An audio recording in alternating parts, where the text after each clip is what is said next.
Hey friends, Asher here. Welcome back to Unfeigned Christianity, where we're learning how to be theologically anchored and emotionally healthy so we can love and disciple others well. If you've been with me for parts 1 and 2, thank you. These conversations aren't easy, but they're holy ground.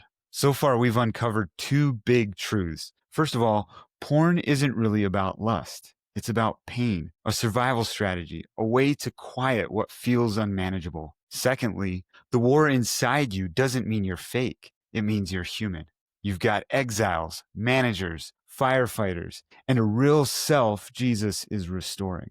So the natural next question is, now what? How do you actually heal? How do you rewire old patterns? How do you move forward when you keep falling back? That's what part 3 is all about. Let's talk about what sexual healing really looks like, practically, biblically, and emotionally. Because freedom isn't only possible, it's real, and it happens one small, honest step at a time.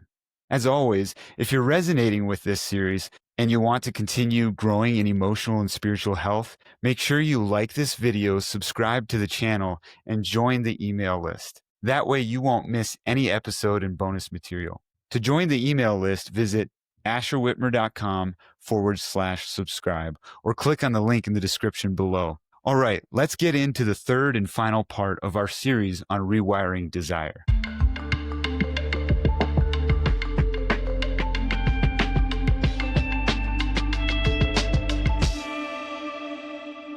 Let's start here. Your parts, the exile, the manager, the firefighter, don't just disappear when you want them to. You can't bully your parts into holiness. You can't shame them into silence. You can't slap Bible verses on them like duct tape.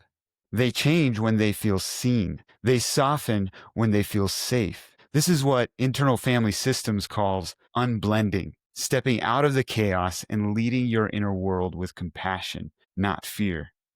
It sounds something like, what part of me is showing up right now? What is it afraid of? What truth might it need to hear?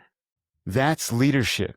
That's spiritual maturity. That's walking by the Spirit. Not shoving parts away, but shepherding them with Jesus. Here's the truth many never hear. Porn is rarely the real problem. It's the painkiller. So ask gently, what is porn medicating? Loneliness, shame, fear of failure, abandonment, childhood wounds, emotional neglect, anxiety, unprocessed trauma? None of this heals by ignoring it.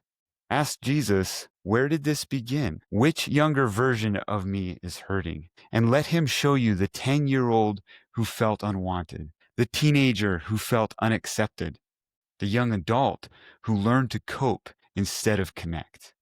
Sometimes this work requires help, a trauma-informed Christian counselor, a safe group of men, a mentor who won't flinch at your story.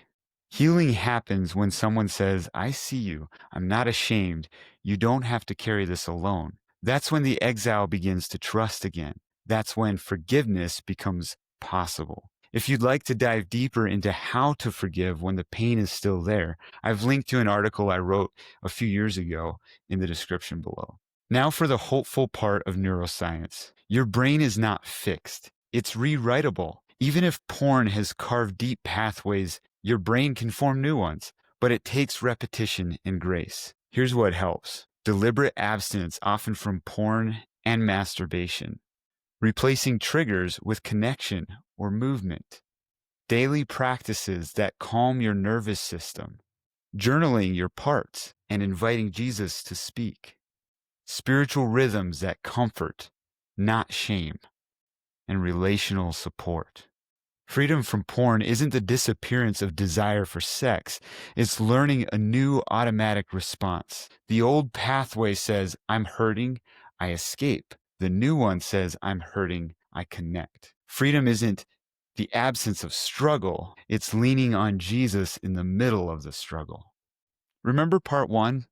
Most unwanted sexual behavior grows in a heart that doesn't feel relationally safe. That's why healing requires connection. Not just stopping porn, but learning what real intimacy feels like. Spend time with safe people. Let others see the real you. Practice asking for what you need. Share your story in honest, gentle ways. And most importantly, Let God become your secure attachment, not the distant God you serve, but the present, patient God you rest in.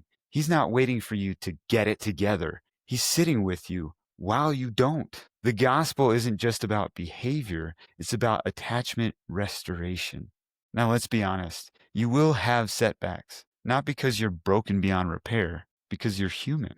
But a setback is not failure, it's information. When you stumble, ask, what was I feeling beforehand? Which part took over? What was it trying to protect me from? How can I respond differently next time? This is what repentance looks like. Turning toward Jesus in the moment you need him most. Healing isn't becoming someone else. It's becoming your whole spirit-led self. Freedom doesn't mean the firefighter never panics. The manager never tries to protect its image, and the exile never aches. Rather, freedom means they don't run the show anymore. This is integration and wholeness in Christ. If you've been listening to this series thinking, I want deeper healing, but I don't know how to do it, or I don't know if I can do this alone, that longing is holy. And that's why I created the Live Free Mentorship community. Inside, you'll be able to process your story with others who get it, receive guidance, support, and monthly group calls, work through the Live Free course with real-time help, experience healing in community, not in isolation, and grow theologically anchored and emotionally healthy and relationally whole.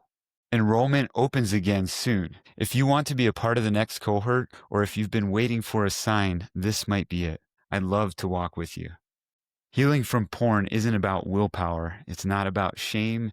It's not about perfection. It's about connection, presence, honesty, compassion, and Christ. You don't need to have it all together to begin. You just need to be willing. Freedom isn't found in a flawless record. It's found in the gentle, healing presence of Jesus. Thanks for joining me for this series. If you'd like more resources like this and updates on when the mentorship community opens, be sure to join the email list at asherwhitmer.com/subscribe. I'll see you in the next episode.